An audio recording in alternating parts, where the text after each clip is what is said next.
भोपाल से एक बड़ी खबर मिल रही है जहां पर 2023 के नतीजों से पहले 2024 के लिए दावेदारी शुरू हो गई है। उमा भारती ने लोकसभा चुनाव लड़ने का ऐलान कर दिया है। प्रेस कॉन्फ्रेंस में पूर्व मुख्यमंत्री उमा भारती ने ये ऐलान किया और कहा कि मुझे 2024 का लोकसभा चुनाव लड़ना है। विधानसभा चुनाव से पहले जेपी नड्डा से उन्होंने मुलाकात की थी। चुनाव खत्म हो जाए तो मुझे संगठन में जिम्मेदारी दीजिए, ये उन्होंने प्रेस कॉन्फ्रेंस में कहा है।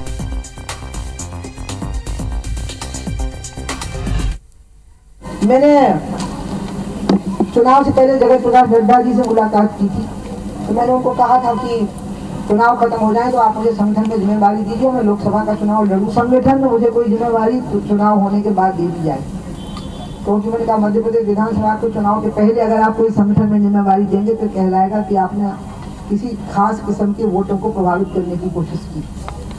तो विवेक पटैया हमारे सहयोगी और ज्यादा जानकारी के साथ फोन लाइन पर जुड़ चुके हैं। विवेक, 2023 में विधानसभा चुनाव नहीं लड़ने का ऐलान किया था, लेकिन 2024 में अब लोकसभा चुनाव लड़ने की घोषणा उमा भारती ने की है। किस तरीके से देखा जाए उनके इस बयान को?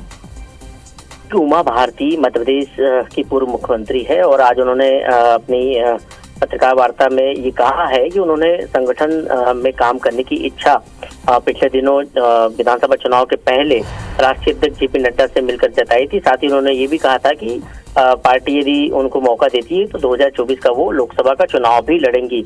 ये बात उन्होंने जेपी नड्डा से कही थी और आज खुलकर उन्होंने कहा है कि उनकी इच्छा पार्टी संगठन में काम करने की भी है और चुनाव लड़ने की भी है, लेकिन पार्टी यदि को ये तय करना है कि उमा भारती की भूमिका लगाना है या पार्टी संगठन में काम कराना है। उन्होंने इस पूरे मामले में खुलकर आज अपनी बात कही है।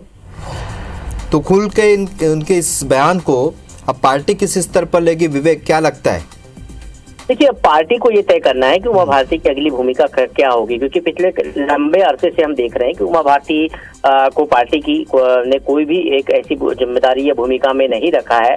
हम चाहे यदि हम अमित शाह की कार्यकारिणी की बात करें या फिर जेपी नड्डा की कार्यकारिणी की बात करें, दोनों राष्ट्रीय अध्यक्ष के कार्यकाल के दौरान उमा भारती को संगठन में जिम्मेदारी नहीं मिली थी। हालांकि नरेंद्र मोदी जब पहली बार प्रधानमंत्री बने थे तो उनके कैबिनेट में उमा भारती को जरूर जो है बड़ी जिम्मेदारी उनको मिली थी।